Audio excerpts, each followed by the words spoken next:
میں نے آپ کے سامنے اللہ کے قرآن سے مقدس ترین کتاب سے وہ آیہ کریمہ تلاوت کی ہے جو مشہور بھی ہے اور معروف بھی ہے۔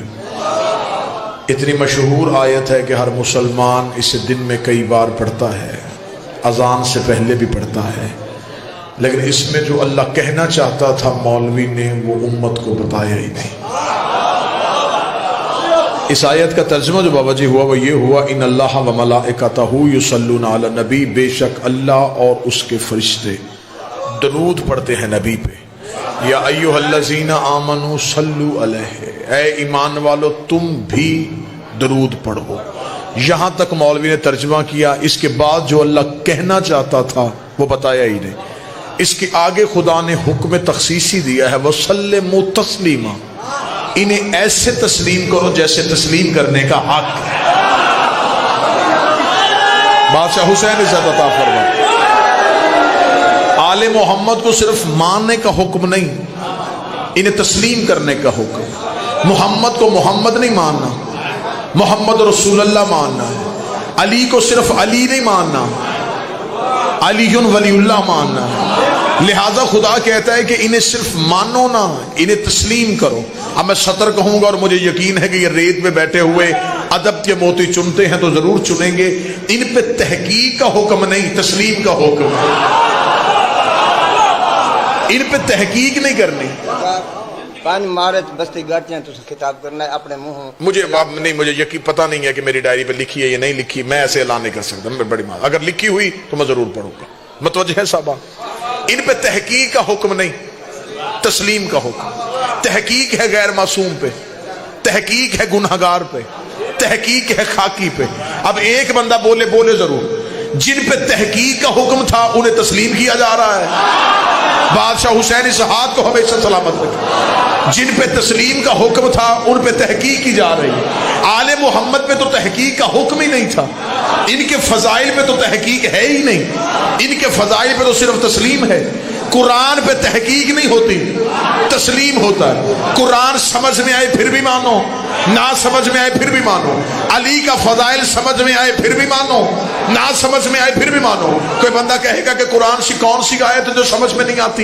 ان گنت آیتیں میں ایسی دکھا سکتا ہوں جو عقل انسانی میں نہیں آ رہی، لیکن ہم پھر بھی تسلیم کر رہے ہیں۔ آدم بغیر ماں باپ کے دنیا میں کیسے آیا؟ تحقیق نہیں کرنی، تسلیم کرنا ہے۔ نوح کے تندور سے پانی نکل کے پہاڑوں کے اوپر کیسے چلا گیا؟ تحقیق نہیں کرنی، تسلیم کرنا ہے۔ موسیٰ کی عصا نے دریا میں رستہ کیسے بنا لیا؟ تحقیق نہیں کرنی، تسلیم کرنا ہے۔ موسیٰ کا عصا اژدہا کیسے بن گیا؟ تحقیق نہیں کرنی، تسلیم کرنا ہے۔ ابراہیم نے نارے نمرود کو ٹھنڈا کیسے کیا؟ تحقیق نہیں کرنی، تسلیم کرنا ہے۔ اسماعیل چھری کے نیچے سے کیسے نکل آیا؟ تحقیق نہیں کرنی، تسلیم کرنا ہے۔ یونس 40 دن مچھلی کے پیٹ میں زندہ کیسے رہا؟ تحقیق نہیں کرنی، تسلیم کرنا ہے۔ عیسیٰ نے ٹھوکر سے مردہ زندہ کیسے کر دیا؟ تحقیق نہیں کرنی، تسلیم کرنا ہے۔ یعقوب کو یوسف کے کرتے نے آنکھیں کیسے دی؟ تحقیق نہیں کرنی، تسلیم کرنا ہے۔ اور مولوی اگر تو قرآن کی آیتوں کو تحقیق نہیں کرتا تو پھر یہ بھی تحقیق نہیں ہونی کہ علی 40 جگہوں پہ کیسے چلا گیا، علی نے خیبر کا دروازہ کیسے اکھاڑ دیا، علی نے مردہ کیسے زندہ کر دیا، حسین نے بیٹے کیسے دے دیے۔ جو قرآن پہ تحقیق کرے وہ بھی کافر ہے، جو علی پہ تحقیق کرے وہ بھی کافر۔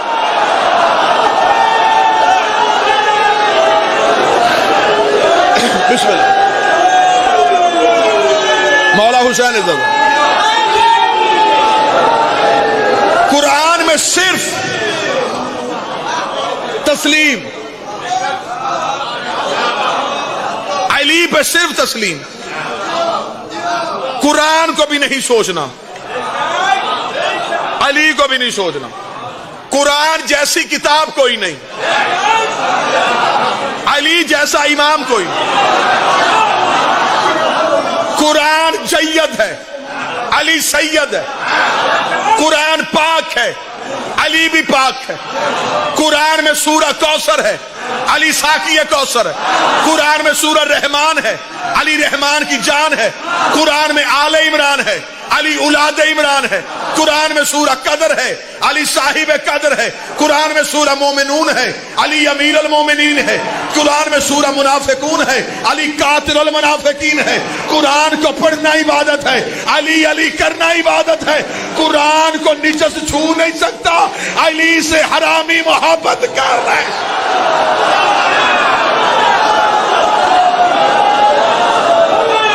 مولا حسین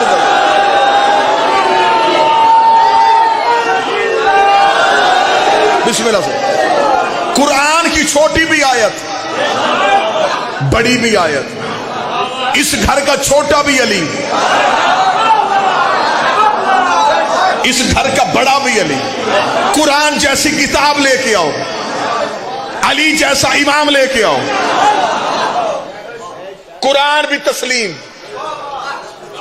نبی بھی تسلیم، علی بھی تسلیم، سیدہ بھی تسلیم، حسن بھی تسلیم، حسین بھی تسلیم۔ جن کو تسلیم کیا جائے ان سے گواہ نہیں مانگے جاتے۔ بادشاہ حسین ہاتھوں کو سلامت رکھے جو اٹھ کر، جن کو تسلیم کیا جائے، پھر بس تسلیم، صرف تسلیم۔ قرآن پہ تحقیق نہیں کرنی کہ یہ آیت حق کہہ رہی ہے کہ نہیں کہہ رہی، نبی کے فرمان پہ تحقیق نہیں کرنی، علی کے فضائل پہ تحقیق نہیں کرنی۔ درود سارے حضرات مل کے بلند آواز سے پڑھیے گا، اللہم صلی علی محمد۔ بسم اللہ سرکار، بسم اللہ سرکار۔ خیریت مزاج ٹھیک؟ بڑے بھائی جناب واجب الاحترام قابل سعادت احترام جناب غلام جعفر جتوئی صاحب تشریف لے آئے۔ سیر پھر سوا سیر۔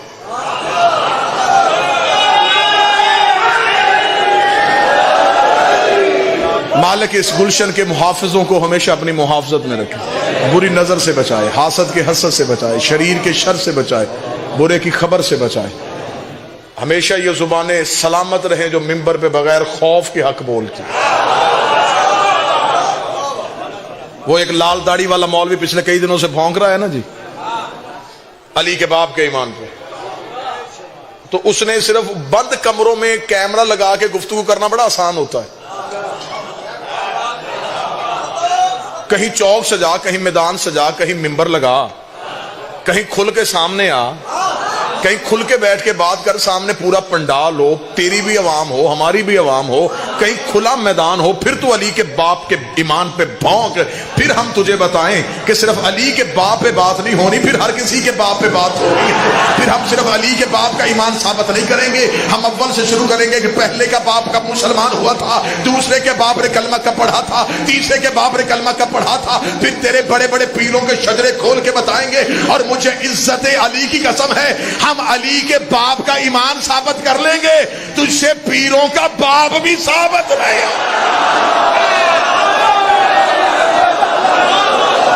سوچ کے اترنا، سوچ کے آنا۔ ہمارے چاکے بڑے کھلے ہوئے ہیں۔ میں سلام کرتا ہوں اہل سنت جید علماء کو جو حضرت ابو طالب کی فضیلت میں خود دفاع کے لیے آ گیا۔ ایک آدھ دانہ تو ہر گٹھری سے گندا نکل آتا ہے۔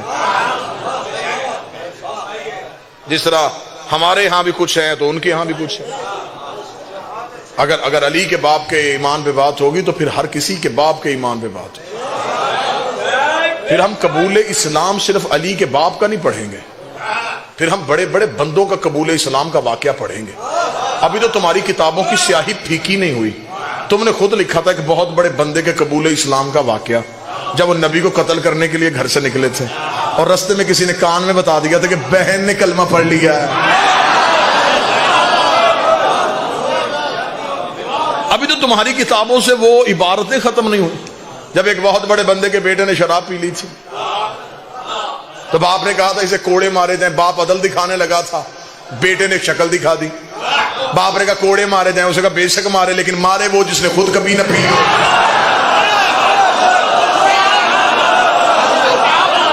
ابھی تو تمہارے ہاں وہ روایتیں لکھی ہیں کہ جو خود کہہ گئے کہ ہمارے ہاں شرک چیونٹی کی چال چلتا ہے۔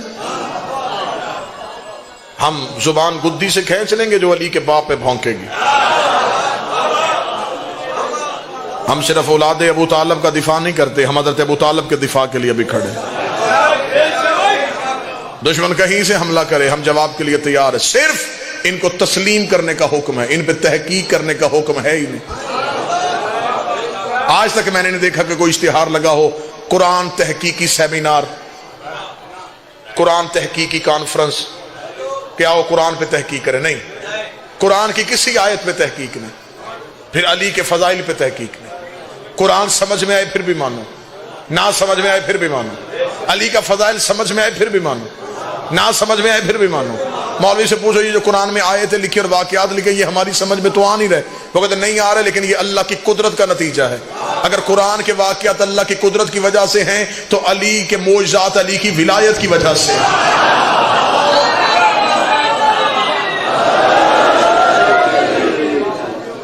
اور اللہ تسلیم کے معاملے میں اتنا سخت ہے، وہ حجت پہ تحقیق کرنے نہیں دیتا۔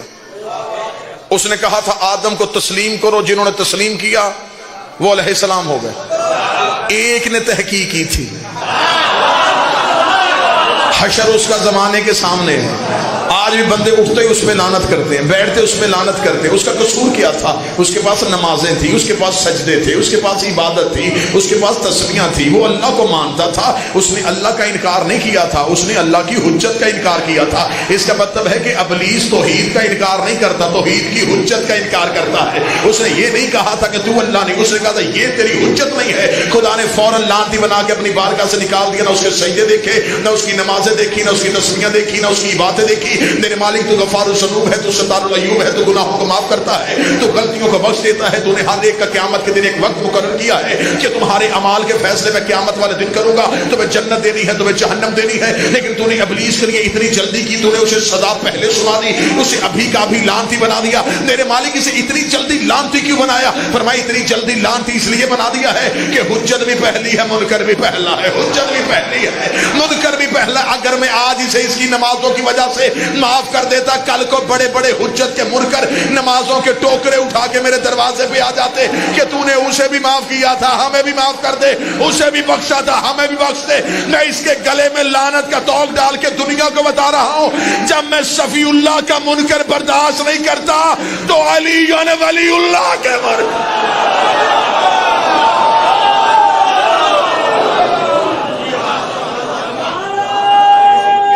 بسم اللہ سرکار۔ ان کو صرف متوجہ صاحب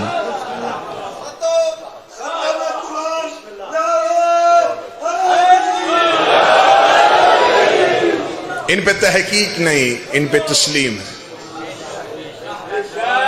قرآن پہ تحقیق نہیں، نبی پہ تحقیق نہیں، نبی جو کہے وہ مانو۔ نبی نے کہا اللہ ہے، ہم نے دیکھا ہی نہیں، مان لیا، تسلیم کر لیا، کیونکہ اسے تسلیم کرنے کا حکم ہے۔ اسے کہا اللہ ہے، ہم نے بغیر دیکھے کہہ دیا ہے۔ اسے کہا جنت ہے، ہم نے کہا ہے۔ اسے کہا فرشتہ ہے، ہم نے کہا ہے۔ وہ جو کہتے گئے ہم تسلیم کرتے گئے، اس لیے کہ تحقیق نہیں کرنی، کہاں ہے، کیسا ہے، یہ سنیں گے تو نہیں۔ اللہ حجت کے معاملے میں تحقیق نہیں دیکھتا، نبی پہ تحقیق نہیں، علی پہ تحقیق نہیں، سیدہ پہ بھی تحقیق نہیں۔ اب میرا خیال ہے کہ میں بھائی تشریف لے آئے ہیں، میں موضوع کو کھینچتا ہوا بالکل نتیجے کے قریب لے آیا ہوں۔ جب ان پہ تحقیق کا حکم ہی نہیں تھا، پھر ہمیں بتاؤ کہ زہرا سے گواہ کیوں مانگے گئے تھے؟ میں فضائل پڑھ رہا ہوں، فضائل پڑھ رہا ہوں۔ جب سیدہ نے کہہ دیا تھا کہ میرا ہے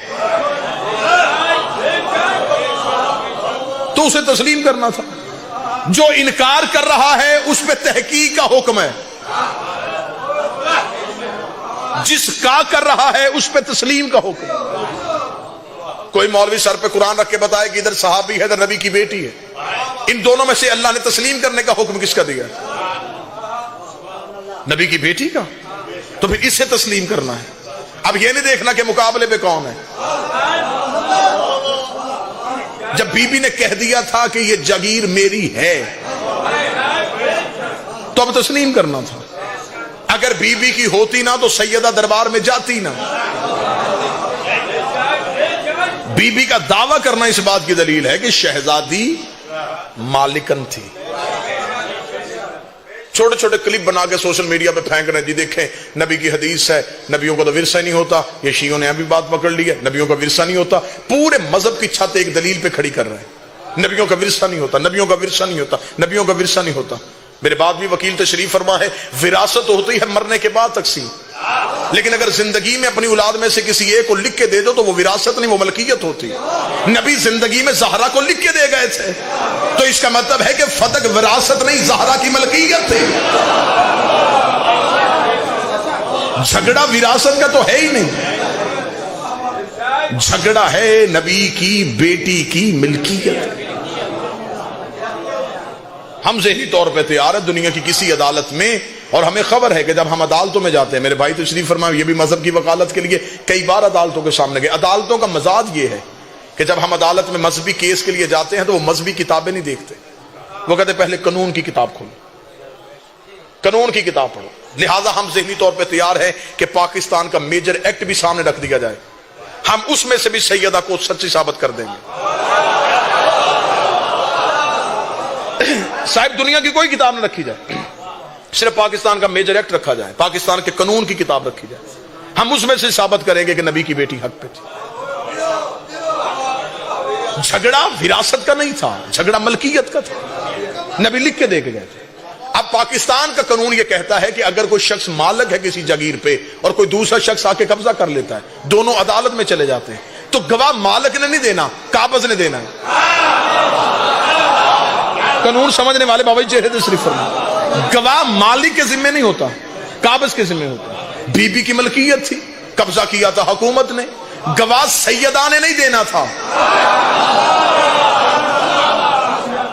گواہ حاکم نے دینا تھا. لیکن پاکستان کے قانون کے حساب سے یہ پہلی غلطی کہ مالک سے گواہ مانگا گیا. دوسری، جس کے خلاف مقدمہ ہو وہ جج نہیں ہوتا.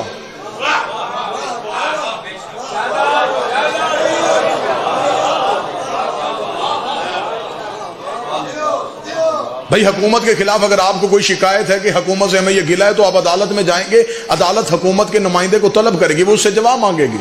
یہ نہیں ہے کہ حکومت کو بھیج دے کہ اس کا فیصلہ کرو. یہ تاریخ انسانیت کا اپنی نوعیت کا پہلا مقدمہ تھا کہ جس کے خلاف کیس تھا وہی جج تھا.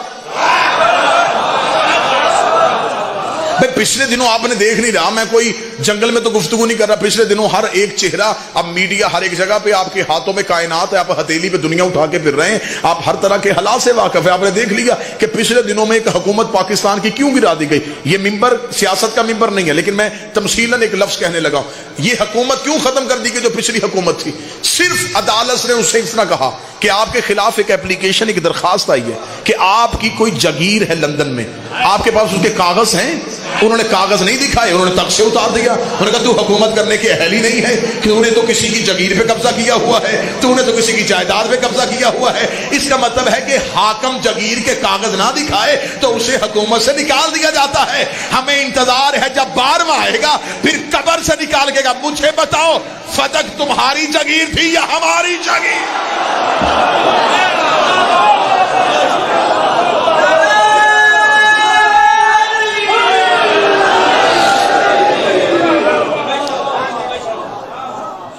یہ تاریخ انسانیت کا پہلا کیس تھا. گواہ سیدہ سے نہیں، کیونکہ سیدہ کو تسلیم کرنے کا حکم، سیدہ سے گواہ مانگا نہیں جا سکتا تھا. بنص قرآن معصوم سے گواہ مانگنے کی اجازت ہی نہیں، پھر بھی سیدہ سے گواہ مانگا گیا. اس کے آگے چلو تو اتنے نکات، اتنے نکتے نکلیں گے کہ ہر دور کا عادل پریشان ہو جائے گا. پاکستان کا قانون آج بھی کہتا ہے کہ آپ کسی جگہ کوئی متنازع جگیر ہے، کوئی پراپرٹی ہے، اس کا کیس عدالت میں چل رہا ہے، پہلے فیصلہ ہوگا پھر قبضہ دیا جائے گا. ایسا ہی یہاں قبضہ پہلے ہوا ہے، فیصلہ بعد میں ہوا.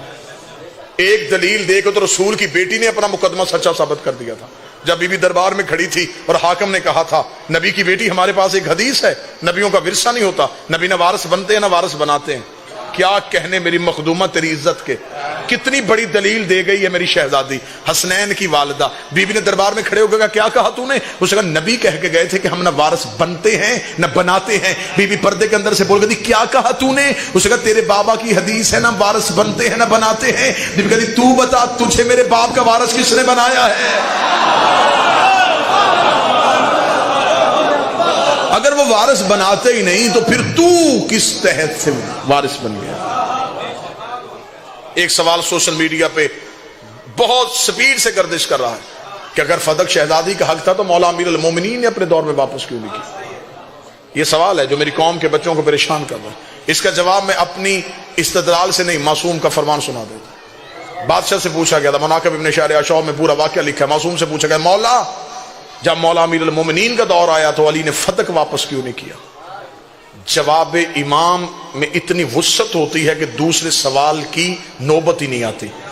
امام سے پوچھا گیا کہ مولا علی نے واپس کیوں نہیں؟ کیا کہنے میرے بادشاہ تیرے جواب کے؟ مولا نے فرمایا ہم آل محمد کا یہ مزاج ہے, جو چیز ہم سے ظلمن چھین لی جائے ہم اس پہ دوبارہ اختیار اس لیے نہیں کرتے کہ کہیں ظالم کی سزا میں کمی نہ آ جائے.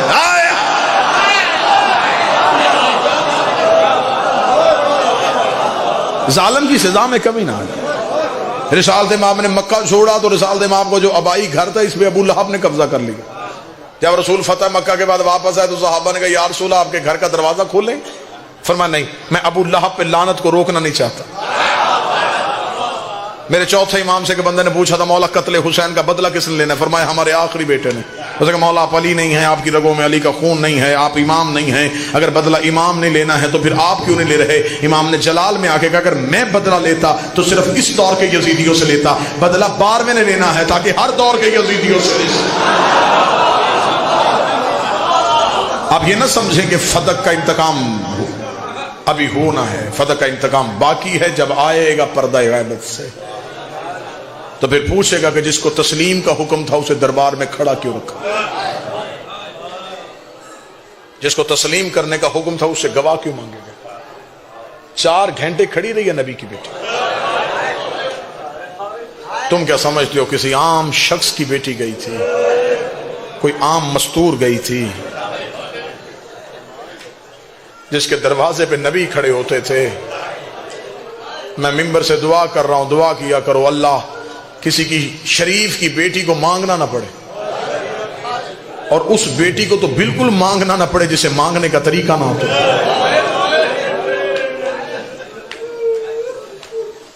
4 گھنٹے کھڑی رہی ہے دربار, صرف کھڑی نہیں رہی, سر کے بال سفید,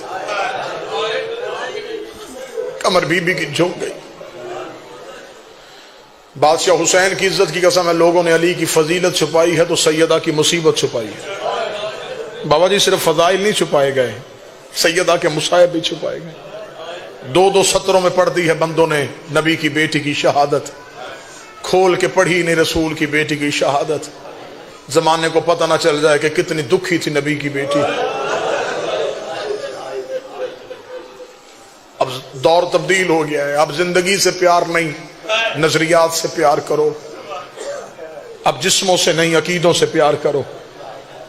کس لمحے معصومہ کی بارگاہ میں پیش ہو جانا ہے. میں معافی مانگ کے جملہ پڑھنے لگا ہوں, کچی ہے یہاں مصائب سخت سنا نہیں جاتا. اشارہ سمجھتے ہو میں اشارہ دوں گا, اشارہ سمجھ لینا. میرے بعد بھی شہباز خطابت ہیں, ان سے تائید کروا لینا. مجھے بادشاہ حسین کی عزت کی قسم ہے ہم تمہارے ڈر سے کہہ دیتے ہیں کہ بی بی دربار سے آئی ہے تو بی بی کے سر کے بال سفید اور کمر بی بی کی جھکی ہوئی تھی. کمر بھائی مجھے بی بی کی عزت کی قسم ہے بی بی دربار سے گھر واپس آئی ہے تو بی بی کا ایک ہاتھ رخسار پہ تھا, بی بی کا ایک ہاتھ چہرے پہ تھا. شام کی ملکہ جلدی سے اٹھی ہے, ماں کے قریب جا کے کہتی ہے اماں تجھے دربار میں کسی نے مارا بھی ہے؟ رو کہتی آہستہ بول میرا حسین مر جائے, آہستہ بول میرا حسین مر گیا.